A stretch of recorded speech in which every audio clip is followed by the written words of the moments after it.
Because so many of you have been confused by what Studio Ox is, I'm going to do a quick primer on what is probably one of the single most important corners of the franchise that you've never heard of.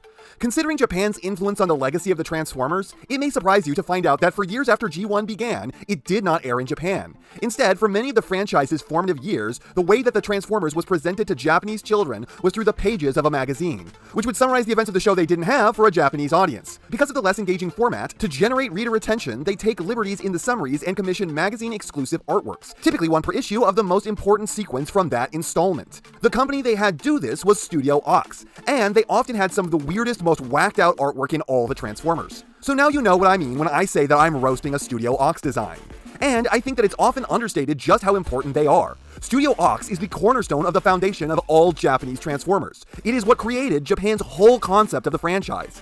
Studio Ox also animated a few shots in the G1 cartoon, including Call of the Primitives. Yes, that's why that one looked that way.